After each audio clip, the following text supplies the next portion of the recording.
우선 간단하게 자궁선근증이 어떻게 발생하는지 알아볼 필요가 있습니다. 이 원리를 알게 되면 왜 임신이 어려워지는지를 좀 더 쉽게 이해할 수 있어요.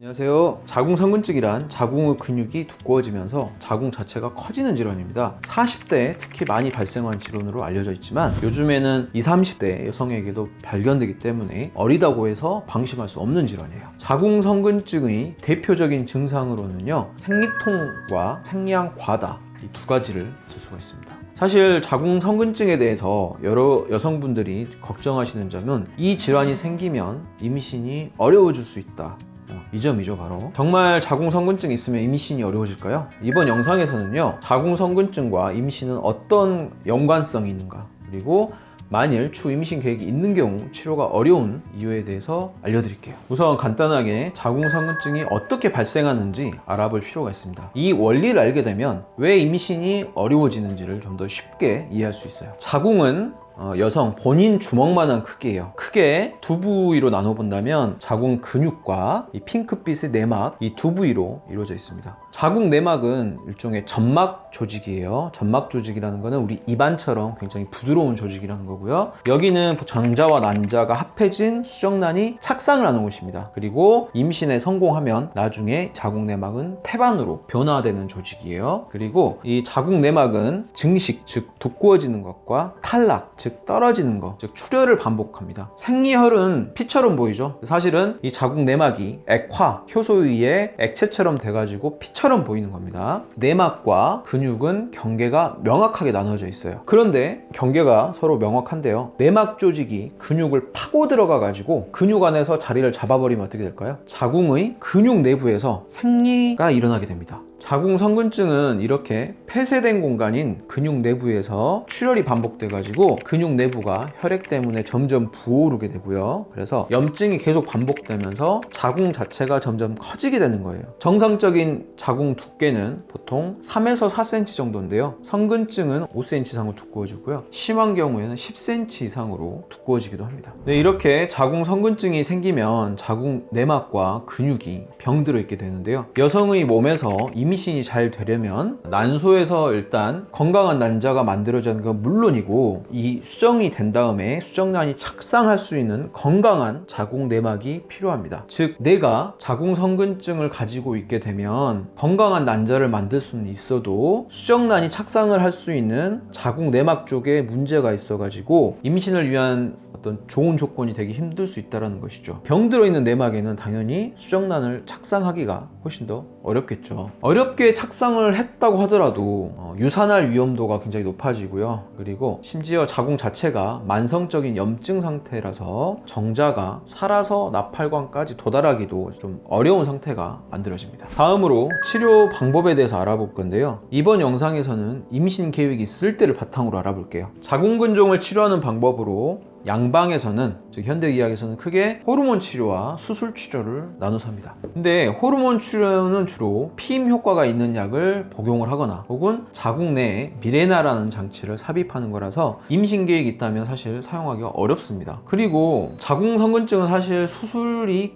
좀 어려워요. 만일 부분적으로만 두꺼워져 있으면 이게 자궁선근종이라고 하는데, 이런 혹만 문제가 되면 이제 이쪽만 제거하는 수술이 어느 정도 가능하겠지만, 자궁선근증은 대체로 자궁 전체적으로 커지고 부어있는 상태예요. 그렇기 때문에 적출하는 것 외에는 수술이 좀 쉽지가 않죠. 이건 사실 하이프라는 또 마찬가지입니다. 하이프는 보통 근종을 제거하는 데는 효과가 있는데요, 선근증의 경우에는 사실 큰 효과를 보기가 쉽지 않아요. 그리고 하이프 시술 과정에서 내막이 손상될 위험도 있습니다. 따라서 임신 계획이 있으신 분들은 현대의학적으로는 자궁선근증 치료가 좀 어렵다고 보고 있습니다. 자, 그럼 양방이 아닌 한방의 경우는 어떨까요? 한방 역시 마찬가지로 선근증이 너무 심할 경우는 치료가 어려울 수 있어요. 그래도 다행인 건 너무 심하지 않은 상태의 선근증이라면 한방 치료로 증상을 개선하고 사이즈를 어느 정도 감소시켜주는 것은 충분히 가능합니다. 양방에서는 이미 병들어 있는 내막을 치료할 수 있는 방법이 없지만, 한의학에서는 직접적으로 내막 상태를 회복시키고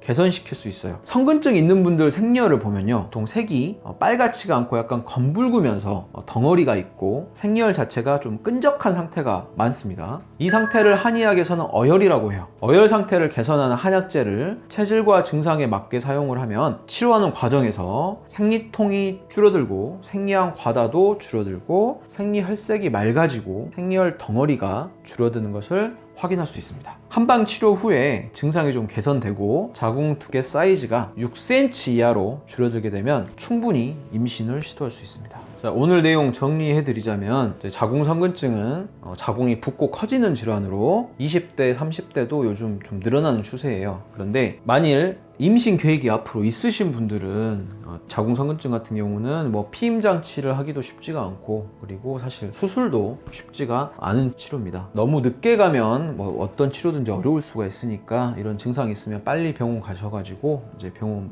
치료 받아보시고요. 만일 임신 계획이 있으시다면, 그리고 너무 심하지 않다면 먼저 한방 치료를 받아보시는 것도 좋은 계획 중에 하나입니다. 네, 오늘 영상 여기까지였고요. 오늘 영상 도움 되셨다면 구독과 좋아요 부탁드리겠습니다. 네, 감사합니다.